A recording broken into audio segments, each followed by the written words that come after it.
Samanya nti program gye nkoze ya luzungu egenda kutuuka oluzungu baluwulira nnyo tewakyerabira ekyo ndi mu Luganda kuwe tukoze interview ya luzungu kati Abasudani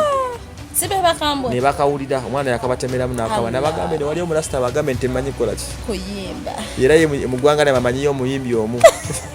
aligo wali omanyi John Frog omita John Frog yakola olimba ne wata gundu zake yakola olimba ne Harmonize kayimba kalungi kati nalima bintu tukatambula nakakolanga gwa munana otawula tulada lwakoma gwa 11 banyigira myezi 3 ndoza ke kasaize zonyiza kumacha nenyiga kawungezi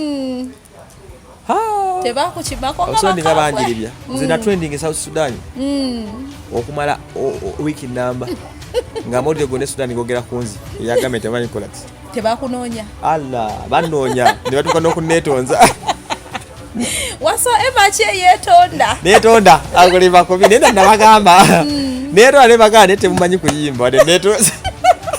era osigalo kyabakuba bana bagamba mwina sente mwina buli kimu mukozese bana Uganda muyimbe music omuki nibagamba mwina sente gwane Kampala abantu tebalina sente bakola ki munonya abantu amanye ebintu totalo ngero apa nabo aze kwiredi kuno nkoze entalo n'abantu ezo zose ze ate oluvanyuma lw'okwetonda buli kimu n'ekisi bwene dabetondera ate bafuka mikono gyange nibagaze ndi wamwe wakubutaka ndi mutabani wamwe ne munango bagani mumanyi sina gyendaga ate ne Sudan nja kujamba kyalire kati mumanyi so we became ebyo ne biggwa wakati wange n'Abasudani kati Waswa nkulirako wayimbako Waswa jati okuyimba balimba mbu era ntadde mukoti balimba sayimbako but I have had a very big arm in this business simanyi siyimba naye manyi okuyimbisa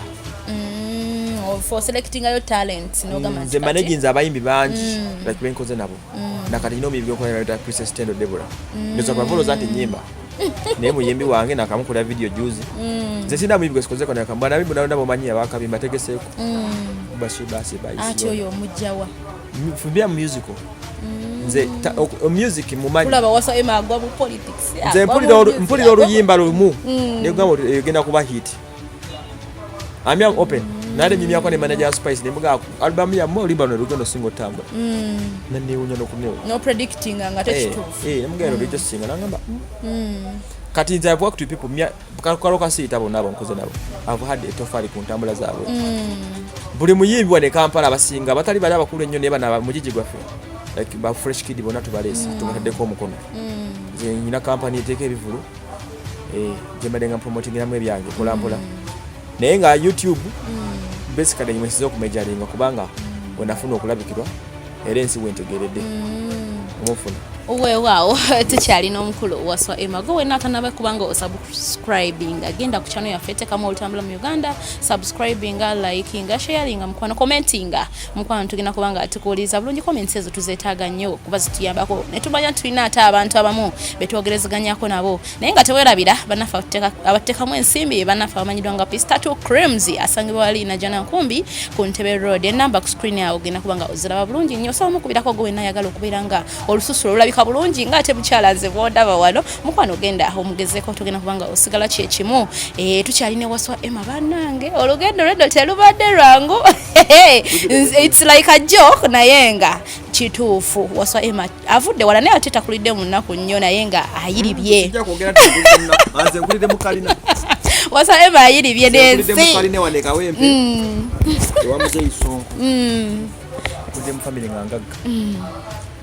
kugambye nze nkuze ne jjajja wange Nalongo Francis ekkata tunakulira mu dining room nga nyitulako era ze nyine mbeera nze kezi zirabange bisinga wayi nakulira mu maka nga mbeerawo omuntu omu twabeeranga ne jjajja wange mu nyumba ya bisenge 10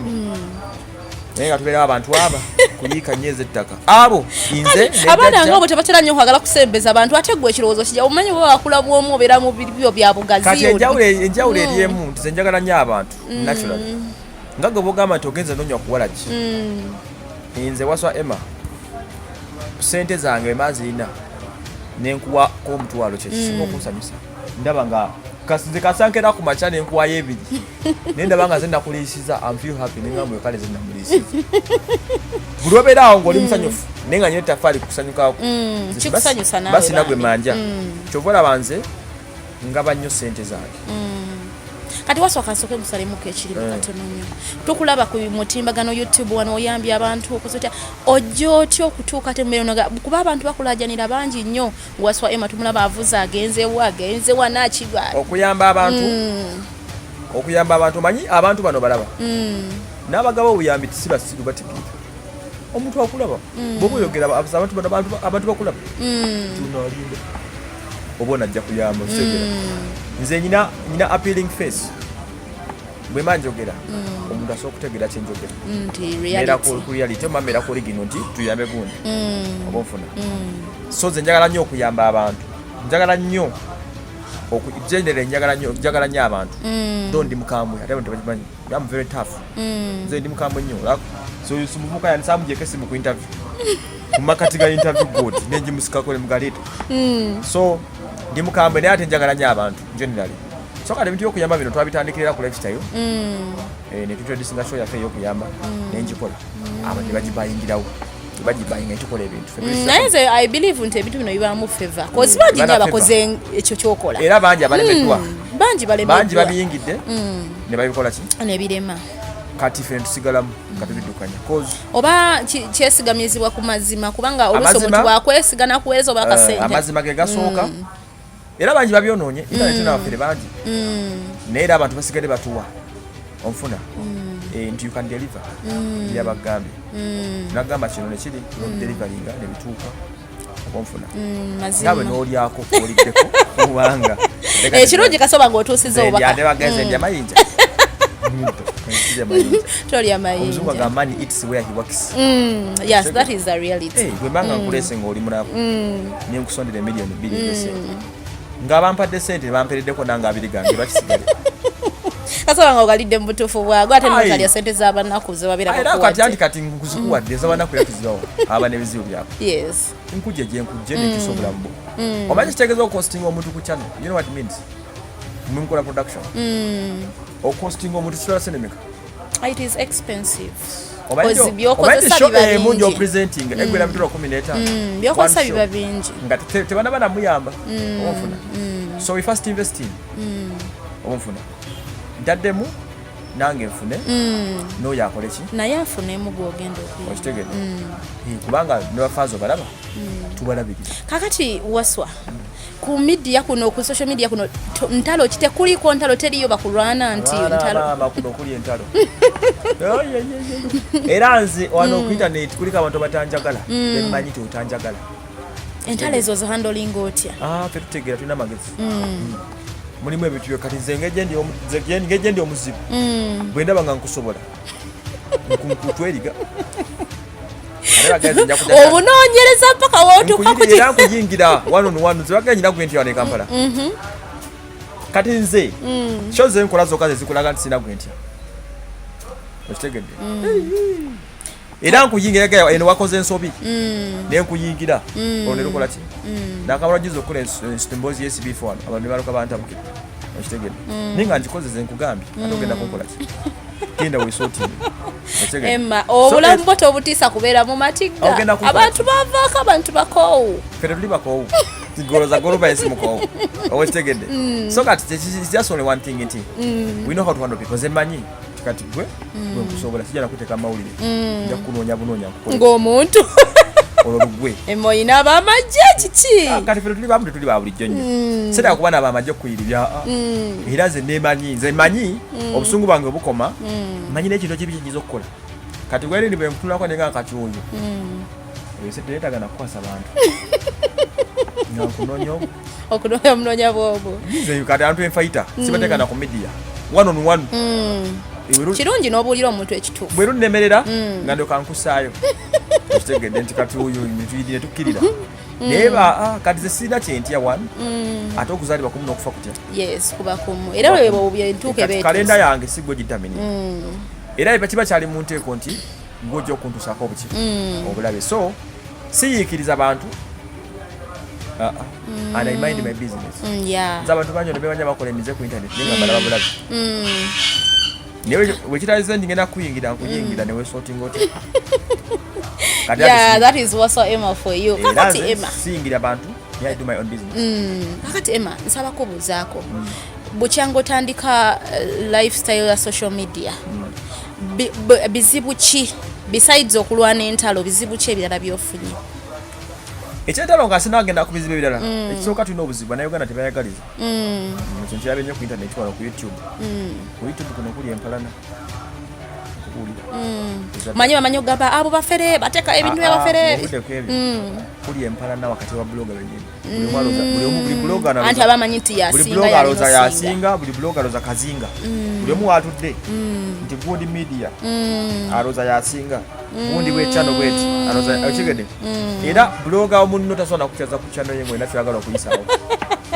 Leze kati kola ne Kampala. Yes. Achaza ba YouTube abala. Afika tebachikola. Menya mbu YouTube achaza YouTube munne. Nzuno wano. Gwa mu kwa andi kati munchigide kunze nange. Go akajja mu industry. Ochigide ate kunze. Nange nsubire entalo banze nansi bana tebacha. Mwana mama ne that's just is a matter of understanding omuntu. Yes. Ebyo ebiri ku social media. One media ekujjako obulamu. How? Ekujjako personal life. You're always busy. Not even being busy. Ketuba no obudo bana. Obudo bwo bukuleti. Neka toli fifty so agenda. Yes. Waliwo ebintu nga binyu mokola. Ekuwanika nnyo ate ng'olina Tenya bitu nga binyu byokola. Naye kyasobola bikola. Nga si birungi kwa oli muwere weaknesses. Yes. Emize gyange gyenkola ng'okwo. Nenga giri personal. Yagala kukirya ko before byabayaye to kyasobola tuka. Tuleko mu ghetto mulye ku kikomando. N'omuntu akubba ekifaananyi. Wasa eba tamusanza ali mu ghetto. Nemba nandiyagadde ngendemu. Naye ozo kyasobola okumala gakkirirayo. Akuwaniko ina gende eri mu byabanene. Nagendayo n'endyoka nswalirayo. Nageesera seno. Kati like obulamu bw'omuntu, you know, obulamu bw'omuntu you have to live ebibi n'ebirungi. Kati ze oyina ekufuula okubeera perfect. Era kye kisudde abaana. Ogezaako nnyo olabe. Abamu baagala oba toli muntu nnyo. Neze nabo oli free style. YouTube eyinza okufuula eyinza okukuttira obulamu. Media. N'oba ng'olina okwambala engoye n'otuuka n'okwewola. Kitegeera. Naye kati nze ndi real. Kuba okubeera Waswa Emma ng'oli blogger, famous blogger. Tekikujjako kusigala nti oli Waswa Emmanuel.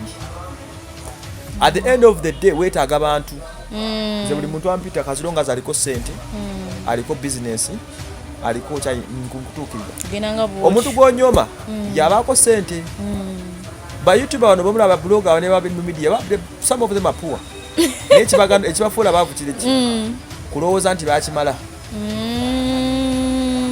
Abantu beerabira okwawula erinnya ku ssente. Olina living obulamu ng'alina kulya mu cafe egy'apasi. Nze muneze azonga sika komanda such wasibire ebikomando sibyagala bwagasaka chape na byanjalo. Naye I eat what makes ndiye kye kijja mu nsawo yange. Tewejaja amenyo gamandi atendi. Nze era sewola ngoye. Seyazika ngoye. Wazimpa be bali banji. Nze sati zonna ze nyambala nze gulira. Yes, you try to be you. Oba baba bazindonating it. Ina bampitero kumpengo inaga kasati kako kuve Germany wa. Me I dress what I have. I do sirina motoka sipangisa motoka z'abantu siyazika motoka nina digi gye nvuga monster bweba teriwombera ku boda yange ontegedde tojja kunsanga mu cafe gy'avaasi kuba mpulira sina mitwalo 5 gigenda kulyayo bwe manyi n'enkoko gye njagala bwe manyi njagala kulya nkoko eya cafe nga sigisobola njagenda kukubongule ekyo kyenkola ekifi kyosobola kati I upgrade okusinziira ku nfuna yange nze wakanyina peya ze engatto ziringa 6 zokka ze nyambala engatto njigula mu kaseera ako kenyina obusobozi obugigula esaati zino ezimu zamalidde omwaka mulamba lwaki ngweze ngula esaati ya sente nkwegamba I do what I can afford. Teweyita kyotali. Saagala muntu andabenga malayika. Enchacha alewa nga munyumba temuli mu nantebe. Ekyo kintu kiswaza. I feel ochenge. njagala nga bondabe ku internet ndi musati yange ya bulu nenkyaza abaana bangi bemmanyi ku TV nga wabeera ku mpewo si bw'omusanga okitegedde bapresenta abo obudde bwabeera nga ali ku TV my friend n'omusanga ne kulamu bwa bulijjo bambala n'engato ezigudde olubege kati mi waliwo bayagala osiga ekifaananyi ekirungi naye kati ekintu kyolaga public kale sijja bayingira kubanga amateeka ga TV bakola kisi bagamba naye kati eno ffe tufugayo wasema bafuga ensi ya social media nze wange nze nfugayo channel yange nze njifuga nze nibe nkola nabo abantu aba tebagobera nyambala yange bagobera kyembawa kyofulumya yes that's why nze sekoya I dress gwe feeling muri ekyo kyoli comfortable na kira kyosobola ndya mbifo byenkola ki byosobola era ze posting ebisitalina okitegedde exactly era obeera ojja kulawo kundaba nga ndi ku beach kuba obusobozi wa beach sibukola ki tobulina nja kupostinga kyensobola kati eyo obuzibu ebiri ku social media nti bitujjako life yaffe obulamu bwa social media buli expensive abantu baza tunanyo sente buli akulaba nkaayo buli waddukirawo then ekyokubiri amasimu gano gatukoya temwina kwebaka ene simu yange evuga paka saa 9 ogwekiro olwo maama wabaneeka obulamu bwanyina ati mbeerayo nzeke waka then secondly nze njagala omukazi nga can understand what I'm doing yes oba kitegera era nze girlfriend atamanyi kyenkola ataso agumikiriza nti mbeera ku simu I don't deal with her omuntu kuba ffe ku internet kuno we have people nga mikwano gyaffe nga bakazi ajja kusindika jaga mukwano emoli katika odi yako kagaye mukwano omukazi anyige tuzemu kutuganya nobera n'abakazi munda betufuna bale bino tegera watu adoye era nze if I'm to marry nyinza okuwasa omukazi ba blog oba YouTube lwaki ajja kutegera kikyenko n'atalira abakyala gye bali understanding okitegedde n'abantu gye bali Waswa tu promising omukolo lekerawo okubeeraawo tukoyo okulaba wano nawali tufunana agolola akasatu okere ku macyenga kagolole manyo okugolola tetwagala tugambe ebyo manyo okulongosa ennyumba Waswa totusuwaza obudde bwe bumugala ne bumbula Waswa tulinze omukolo gwa Waswa tugulinze atu promising nze njagala mpase omukazi nze metro ndi wano I want to marry someone I love obulamu bwanjagala mpase omukazi nga mwagala okitegedde so sikuteka mu nnyumba tugobagane omuntu nsuneko promising Waswa emyaka sikulu abaana n'abaana sinazaala nja kuzaala Waswa munaye tukulekawo mundekewo mujja kunsangawo okitegedde mugasinga nagala kuwasa mukazi bwe kana kusizwa kuwasa kisoboka kumenya akazi wameka bagala mbawase okitegedde you know how many nguli agamba ema nogezo mpasa ema namalangambako bugambi bwati sikiririzaawo ngayagala kuzaali kyewuunyisa ku myaka ebbanga lyomaze nobanga tolinayo kaana ak'obuvubuka manye ddaludda lwawo mu buvubuka sirina mwana n'omukyala sirina tonoonya girlfriend sijja mwegaana olinayo golaba you're seeing someone okitegeera of course not seeing someone kale Waswa katumusabire kaleze woni katumusabire bulijja patirino omwana basobole okuwangaala bwe mba nkwagala hey wonja katonjagala nkutanze bese sibakwata nze njagala muntu anjagala you love me I love you birungi kati Emma besides that birungi ki byofunye mu YouTube yes one mfunyemo emikwano ne sente etubira wano Waswa agenda kumpa ku sente kubanga kyogeza lugumu ki ne sente yes I love that confidence you know you have to be confident with what you have yes sijja gari na milioni 5 naye nsobola okuba n'akakadde ka sente nga kange okitegedde kati lwaki sikenyumiriza kibala gadi lwaki mpire negaana YouTube etusasula ffe tukola emirimu emirala egituwa sente that's it so I've got money kuba tukolera sente nfunye emikwano nze manye emikwano mu nsi yonna nemba nga kati njala genda mu America lwendikera nga njagala va mu Uganda siririma kufuna muntu ankyaza ndigenda bugenzi ku internet nimbaga bannange nkoye Uganda obere omuntu mu America asobola okunkyaza nkyaza I'm sure nja kufuna nga 20 abaibira redde okunyaniriza bulinga jalagenda mu nsi bweti okitegedde kakati Emma ng'oggyeko YouTube eno social media ki ekirala kyokwasaganya? One, nze ndi businessman okitegera nenyigira mu kusuubula ebintu bya property ng'amataka mbyenyigiramu nenyigira mu kutwala abaana ebweru abakaza agent different companies nze manyi okukola ebizigo bulungi nnyo era temusinga bintu byansusu amefaama kati nze wane Kampala buli mulimu nkola ki oguyingiramu kasago aguliko ssente kati nze myamu ene agent mu buli mbeera ebo buloka mbukola buli kimu gwe kireta ssente oyo nno ye Waswa Emma ng'owena omulungi akyaleyo omukwano nga wenyoma ogamba nti wano sijja sobola kukolawo Waswa Emma atatuula buli wamu ateekawo ekigera as long as walaba nti no waliwo opportunity yonna kale nno gwaleyo muganda wange akyatudde agamba weegaya nti wano sijja kukolawo bino banda babatanga nkubye buloka Waswa Emma buli wamu agendawo nze abantu bansinkana nnyo ne banga ng'oli mwangu wakulaba nze buli muntu mulabiramu akafaanani ka ssente okitegedde kubanga abantu abankoledde ebirungi babikwata tobasuubira omuntu ajjanga asaaga najjanga asaaga mu maaso go naye nga mugagga muzibu okitegedde kati mbirabye nnyo sonza oli olumpitayo mwoli wandi wano otogamba ki nga tuyatunyumyamu bwe nkutuwako ne binsala aizulu Yoyo Emma kati alosi naye ekyomukono nkiremeddeko ekyembaga ekyomukyala nkiremeddeko njagala tugenda okuddamu kola interview nga tuli mu nja kumufuna mukazi nja kumufuna ekikulu nze bwende ndi mulamba naye gambe nti I love people so much and I'm an opportunist nze kasoli ampita Emma taggalira mikisa tomanya muntu okyakuyitidde nze omuntu omu yampita kati musumba gwe promoting omwana w'etendo yaŋŋamba Emma yankubira essimu naŋŋamba asemanu erikoze ndi bulungi mwoyo andaze tegosobola promoting omwana wange n'omufuula ekyenjawulo kali kakodyo namugamba musumba mwoyo takolimbi mwoyo yakola naye musumba sente zampadde n'obulamu bwampadde kati singa musumba namwewulirirako nze buli simu ekuba kusimu yange ngikwata buli muntu ambuuzaako nnyumya naye nina emikono gyange abali mu London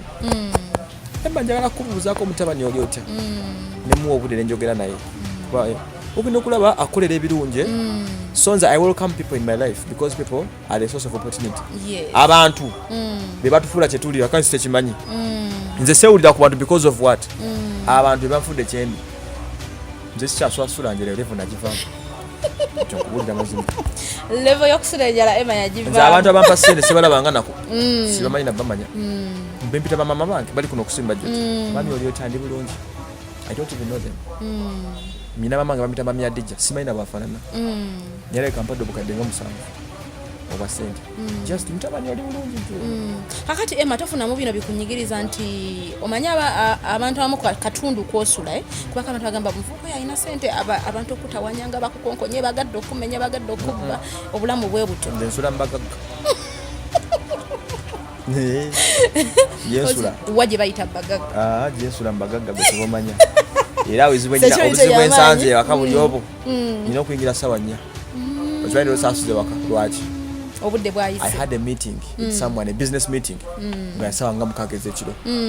ne sister wange ngenda okumaliriza nga obudde buli musawa mukaga n'ekitundu nemugasisa lugenda ensula ewuwo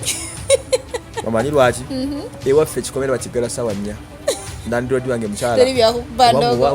bandi azisimanyi naye ze gambye sawa 4 ng'ayimbula embwaze zibusula ziboggolo era ffe tubeera mu nnyumba tufuluma okitegedde kamera zindi zitamanyi olukompawundi nejjudde kamera okitegera kati wali safe wali okay kati za abantu of course abantu bankubira amasimu naye abankubira amasimu beebo abandaba ku kitimbagano Emma sina kyakulya n'omwoyo ebiri lwaki mbawa ssente kozi nange bazimpa bubi okitegera oba oliawo nga mami agamba mami Agatha nagamba mutabani wange jaga nkwankuye emitwalo 3 nagakuwa bw'amala ogakuwa oba akagati kivinga bwoti n'atalina n'akuba nga obambaza atya n'omanya nti omukisa ogulesa ezo ssente naawe n'okola you bless n'omuwayo ebiri kati yanza okumitwala 3 gakuwadde eggalya weka n'ogagabanyagabanya abantu ate n'oweyongera okufuna buli omu n'omu ogenda okulaba olweggulo nga bakuwaddeyo 5 amalala okitegedde kati emikisa gino abantu bituwa ebisente like they welcome us sijjaga ati nga banyoze nga bamitwala 2 gumu kitundu 5 bwe gityo onanonya fees olusi n'omwako katono koba olinawo ebizibu ebisookerwako ebyo tuyamba kubanga omuntu omusuubiza mwaka kadde ng'ayagala ekyeggulo kyokimwa n'akirya so kati we give because people give us.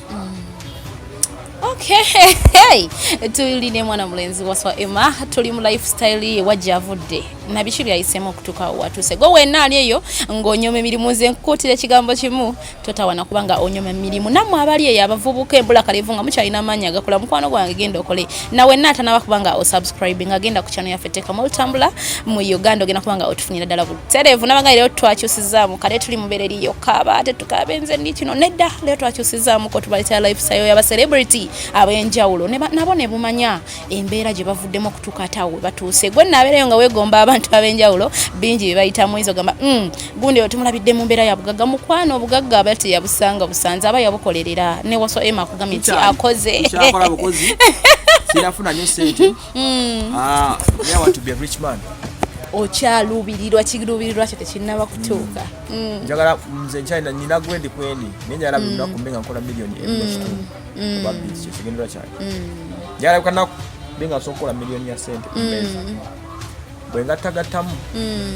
nkyabulako naye nkyalina mulina omwendo gwesente gwensobola okukola olunaku gwe neekakasa nti ngukola naye nga nkakadde natera okaweza olunaku weewaawo teweerabira banafe abateekamu ensimbi banafe bamanyiddwa nga bapiisprimo piisi munanga ali eyo naye yatoba ndowooza story mwagiraba bulungi eyo yatoba okutukawo watuuse so nolwensonga eyo banafe abateekamu ensimbi banafe bamanyiddwa nga piisi 3 creams mukwano basanga bali enajja nankumi ku Ntebe Road enamba y'essimu kweri ku screen wansi awo ogenda kubanga obakubirako olususululu oluterere ddala bulungi nnyo Waswa Emma njagala akalowoozo katono nnyo nga tuva wano abaana ab'obuwala baliyokosa n'abo bulenzi abali mu mbeera enyigirizibwa kozi tukulabye oyamba abantu bangi nnyo ekisooka kya byonna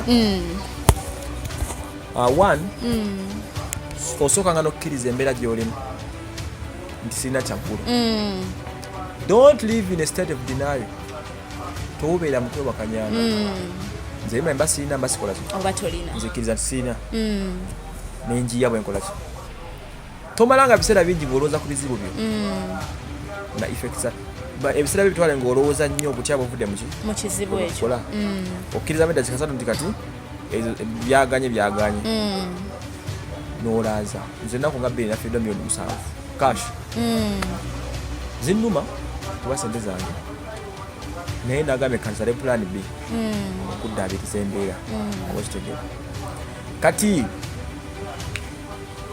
obudde bwe obusinga think of positivity totunulira nga kikuli kumpi looza kukikola ki munaye bamagera ne baggwamu essuubi togwanga mu ssuubi gwe kumanyanga ekintu kimu teri agenda kuyamba kwekebbulula abatosinga bagenda balooza anko gundi fenyiza nyina abantu abagagga bangi bemmanyi naye sibasaba sente zaabwe lwaki they disappoint they can disappoint ate omuntu gwotasuubira nakuyamba nyina abantu ngenda millions of money naye ng'otuusa mukubira simu nga mpayo emitwalo 10 nakola naye nga mudiringa n'ebintu ebirala ng'akwaza okoleredde naye ate abantu abatera okunyama nga nina ebizibu be bantu ababulijjo abamu nga mbasinga ne sente n'okenda ng'oyagala emitwalo 10 nga yagirina oyo owa bulijjo so mukozesa abantu abeetoolodde empira yourselves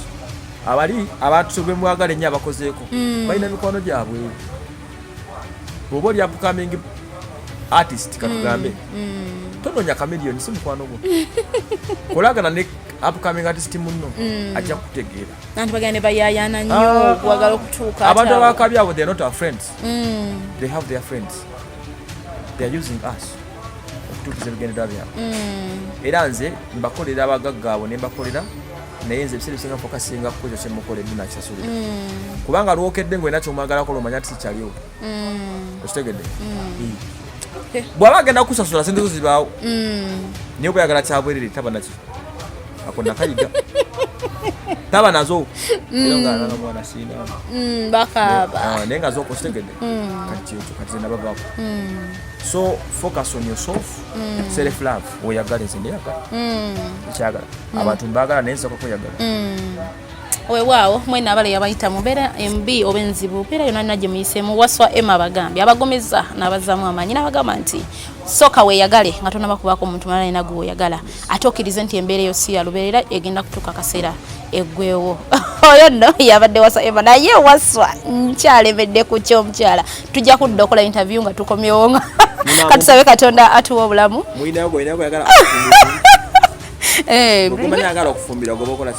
gwe maama gwe teweesalirawo kale bwetyo ne bwetutambudde olunaku olwaleero wetwe tukoze mukwano gwange bwetyo tubadde ne Waswa Emma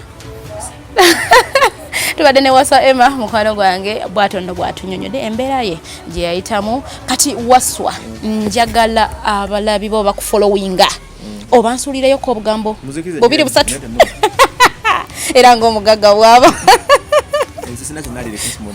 Simon tinkalire anything babere bulungi baagale nnyo jagala nnyo omuntu akwagala jagala nnyo abantu abakwetoolodde tolowooza ku muntu ali bunayira sooka oyagala kuli kumpi oyo amanyi bw'osula bwekityo nno bwe bulowooza obwo obugambo obutono ennyo Waswa Emma bwasobodde okuba nga abatuusaako nolwaleero omukwano gwange tetugera kuba nga tusukako wano tutambudde mpolampola bwetyo n'omukulu oyo bwetyo bwe tutambudde tetugenda kuba nga tusukako wano naye nga teweerabira banafe batuteekamu ensimbi banafe bamanyiddwa nga Pista 2 Creams basangibwa wali enajana 10 ku Ntebe Road bakubireko ennamba y'essimu eri ku screen yawo gikoppolole mukwano ogenda kuba nga otereza ensusuzo oyina n'amakula oyina embalabe byonna mukwano tofaayo mweyune agenda kuba nga akuyambira ddala sinsigadde nze namwanje